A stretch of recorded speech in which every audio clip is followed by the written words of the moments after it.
the 2023 Dodge Challenger SRT Demon 170, the last and greatest iteration of the iconic Challenger Hellcat series, and probably the last time we will see a V8 in any Mopar car. 1,025 horsepower, 0 to 60, 1.66 seconds, quarter mile, 8.91 at 151 miles per hour. That is in a factory warranted car with drag slicks. I don't care how much money you make. I don't care what cars you like. There's a part of you that already wants this car. Stop playing. All right, so we got to talk about this spec. I had to get plum crazy. I think plum crazy is the greatest heritage Mopar color that exists. It's perfect for these wide-bodied, muscular Challengers. Not too much on the Charger, but the Challenger is just about perfect. This is actually called a impact color. That's like what Mopar calls the plum crazy, sublime greens, F8 greens. They're basically the heritage color for Mopar. As you see, this hood is painted in satin black. Yes, that is actually satin. This is one of the options to bring contrast to the car. There's another option that extends this black satin paint across the roof and the trunk itself. Personally, I think just a black satin hood with this beautiful paint color is all you really need.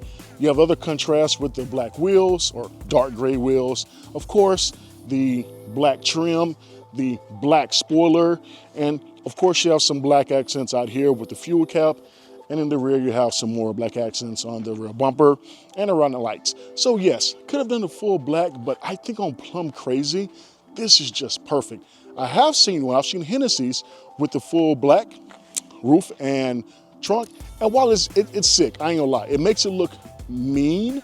I think it's a meaner look, but just raw beauty, I think this spec is the spec to have. Now, I wanted carbon fiber wheels, but because I was on day 2 of the order process, they did not let me get them, and I got the aluminum wheels. To be fair, they look exactly like the carbon fiber wheels. You would not know if a car had the wheels unless you came up close and actually looked at them, because they're the exact same design. So it is what it is.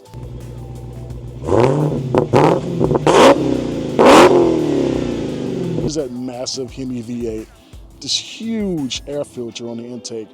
Speaking of which, there's a feature on the SRT menu where you can actually divert the air conditioner, which is condensed cool air, into the intake of the engine. So that's what I want to see when it comes to specialized cars. I want to see features that specifically show why it's created. In case you need a reminder, it says alcohol injected. Yes, ethanol, straight up. They want you to know this ain't normal. The interior has a few other options that I could have had. There was a cloth seat option, which I think is useless on this vehicle. The premium package has the Laguna leather Alcantara seats, which I think are amazing. This leather is so supple. Alcantara feels great. All of them come with this carbon fiber trim. The premium package has the Harman Kardon audio system, which I think rocks, especially in this car. Maybe it's the space, I don't know, but it just sounds really good to me. There was an option for demonic red seats, basically just all red seats. I don't think that works on purple, so I got black. There was an option for a red seat belt, which it could have done, but I just like the purple and black color. I think the combo just sets it just right. And there were a few other trim options for the placemats. Not placemats, but floor mats. I'm thinking about food. The floor mats, you can trim them with red, or I think there was a beige option. But I think with the Plum Crazy, just keep it simple. Purple, black, and be done.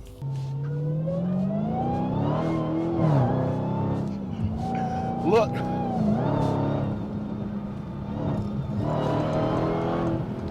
I get it. I get it.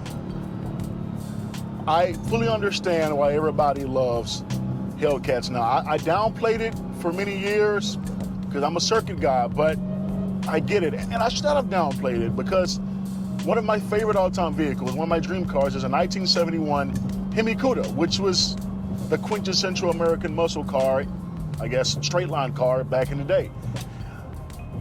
So because of that, I was determined to try to relive what they lived in that era. So whenever Dodge announced that they were going to build the 2023 Demon 170, I was all about it. I wanted to live what they lived in the 1970s, that wild muscle car era. And I think right now we are nearing the close of one of the best muscle car eras in American history. The V8s are starting to leave. I mean, this engine is going away. You have the Mustang Dark Horse. You have the GT5 or GT350 some years ago, GT500 years ago. You're probably going to reenact that as well. The Camaro is leaving.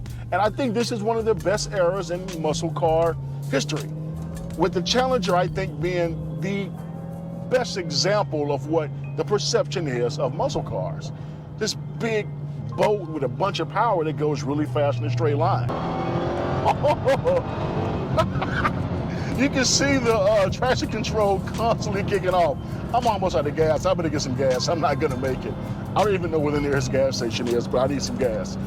So look, I'll tell you, this is not a handling vehicle. It is not built to handle. It's not built for your back row spirited driver or anything like that. If you think you're gonna get this car to do that, you're going to be madly disappointed. It is a straight line vehicle. The suspension is designed with drag racing in mind. It can actually make a wheelie whenever it's on the prep drag strip and you have the right traction. Look, just go straight. It's built to go straight. Me go straight, I go straight, I do it well. That's it. So yeah, and because of that, I think it has its very own unique character. It is very purpose-built. And you really only hear that for very high-end cars, you know, especially Porsches, Ferraris, always purpose-built track car. That's what you usually hear. You may hear for a few Mustangs, you know, obviously the GT 350R and the Camaro ZL1, you will hear that. But you rarely hear that for many cars in general, but especially for cars that are built to go in a straight line. The fact that they did all this package of a pure street legal drag car with radios and drag settings in the infotainment, yet I can be rolling at 70 miles per hour in 8th gear and you can't even tell I'm in a powerful vehicle that's comfortable. That is something I would have never imagined. I did not think this car was going to have this type of refinement, and that is a feat in itself. I don't know how you did it, Dodge, but this is a car like nothing has ever been done before. Yes, you can say, oh, the Bugatti is extremely powerful and high top speed and this comfortable as well. Yeah, but it's a Bugatti. It's like, what, $3-4 million now? Like, it's not the same.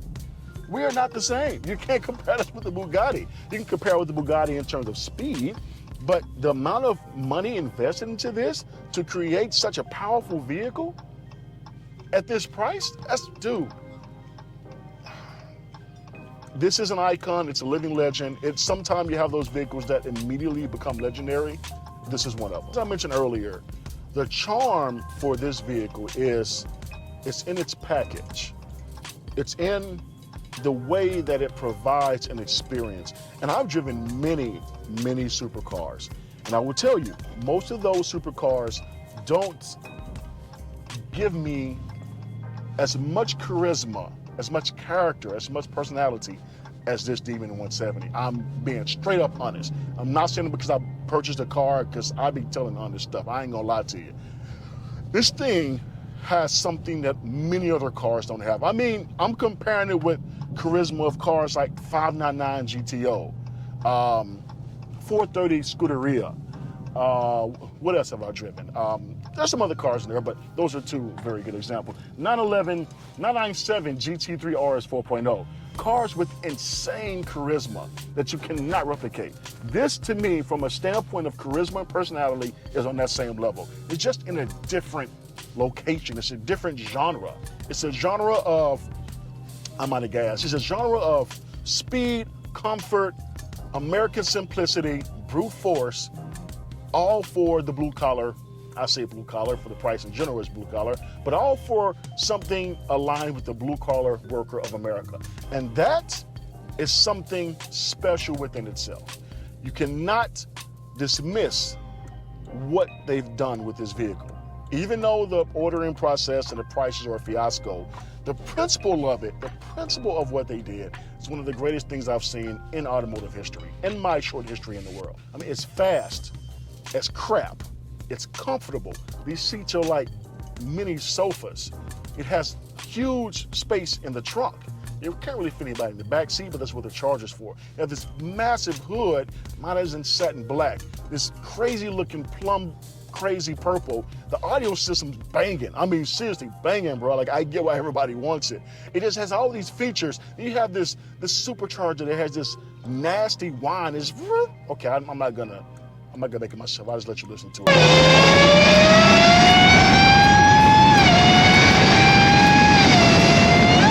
All these things, just the size of it, the noise, the whine, the audio, the exhaust, the comfort, it just gives you a sense of experience.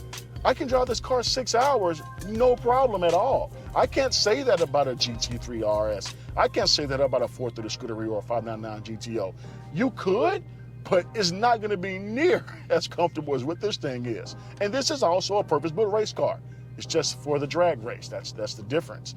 So all those things just give it something extremely unique, and I understand it. I downplayed this whole idea of buying a Hellcat because I'm a circuit guy. And I was like, I know it's not a great handling vehicle, it's just powerful. You can give any car a bunch of power, but once you're in it, at least once you're in this, I would say, or anything, I would say Hellcat and up, Red Eye, Demon, and Demon 170, it becomes something else. It allows you to become one with its idea, one with its purpose.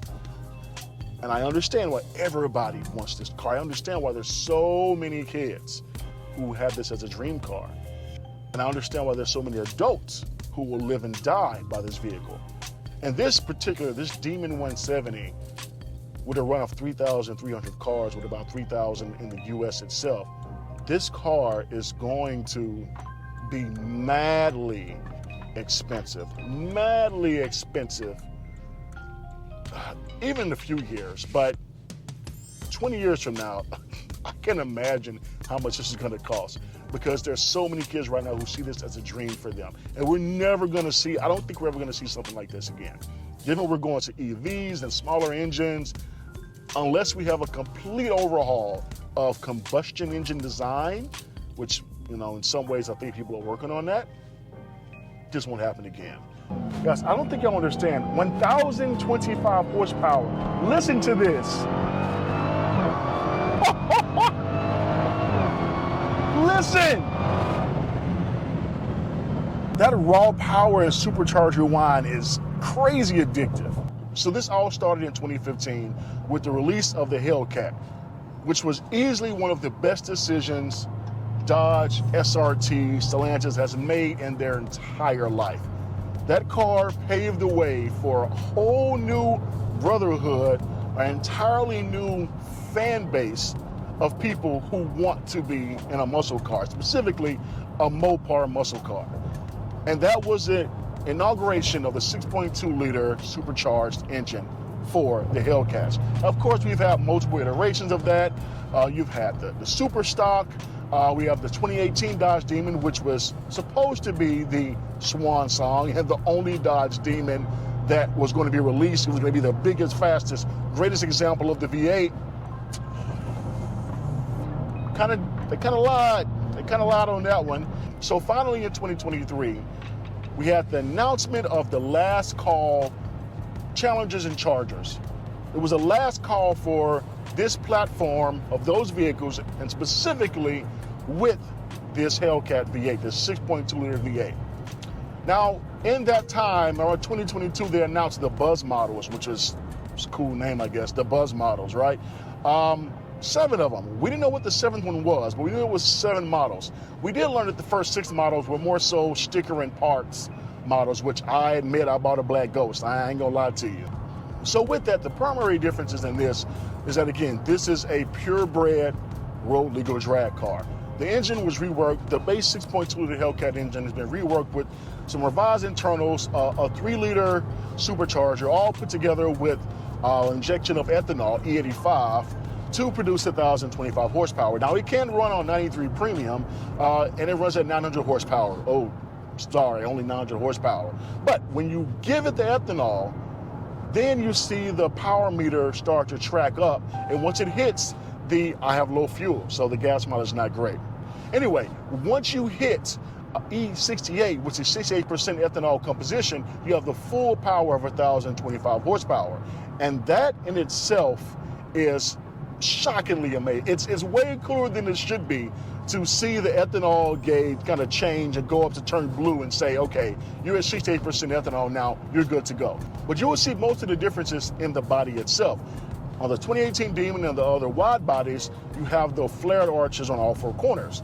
On the Demon 170, you don't have the flared arches on the front corners because they wanted to save it. I think it was 11 pounds per corner just by keeping it a narrow body up front. But you still have the wide body in the rear, basically not only for the looks, but to fit those crazy Mickey Thompson tires. I don't know how these tires are legal. These drag radials are essentially drag tires with some grooves cut in them. They're not even that spectacular when it comes to a tread design. It's just lines. So I don't know how they legalized them, but they did.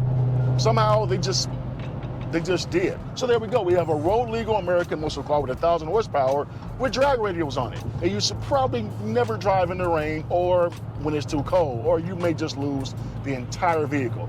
But this engine, man, this engine is crazy. Just listen to the supercharger.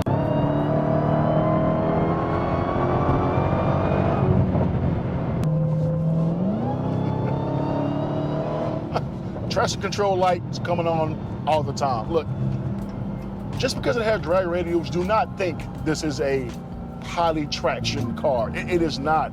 Those tires are made for the track at track temperatures, and on the road, you will end the car if you do something dumb. Keep the traction control on and just enjoy it. Unless you're doing burnouts or at the track, leave that shit on or you are going to regret it. Okay, lastly, there are some nuances. First of all, the ordering process was atrocious. You're definitely rocking with Dodge. They announced this vehicle with the power and a few options, a few characteristics that really made it a special car. One of those being the optional carbon fiber wheels, which saves weight at each corner, which is great. The rotational unsprung mass, rotational mass, that's amazing because it allows you to get the wheels spinning with less force. That's what you want. The problem is that they didn't tell us that most people would not be able to get those wheels. So there was a day that the order banks opened. I can't remember the exact day, but the order banks opened on a specific day for dealers to put in the orders. If your dealer did not put in your order on the first day or a few hours on the second day, I think by like 10 o'clock the second day, if you did not have your order in by then, you got no carbon fiber wheels. That's asinine, bro. Asinine. You're telling me that within a day and a half of ordering, y'all sold out of wheels? Why even announce the option as a piece of a historical package? But that's stupid. So majority of the vehicles built do not have carbon fiber wheels. I would actually estimate probably 80% of the vehicles, or maybe 70% of the vehicles, do not have carbon fiber wheels. Although majority of people actually try to order them. That's stupid. So my order was put in the end of the second day, and of course the note came up, carbon fiber wheels are no longer optional. You'll be put on a wait list, which the wait list didn't really matter. It's been almost a year, nothing's changed. They've not said anything other than, we're gonna try to make them available as a third party, purchase through our direct connection source or whatever, some crap. There's been nothing confirmed or validated, and I'm super, super annoyed about that. So Dodge, screw you for that shit, man. That Supercharger Whine, just like the turbos and the blow-off valves are just iconic noises, this Supercharger Whine is going to be legendary in the future. It is a living legend, but we will remember this noise, same as we remember the roar of the 599 GTO or the Mesker engine in the 997 GT3 RS, or the Mercedes V12 in the Pagani Zonda and Wyra R. Those are just iconic noises. Even the new GMA T50, we're going to remember those things. You better put it in your calendar, put it in your book. This will be an iconic noise, an iconic car, and they will be madly expensive in the future. Buy one. Now, the last thing I would say is that we better appreciate the shit out of these, because I don't know how long these vehicles are gonna last. I really don't. And honestly, I never want to sell it. So please like, subscribe, support. Check out my Instagram, Autorated TV. The name is changing soon, but it'll be linked. So check that out. And please just support the movement of cars. This is what we're here to do.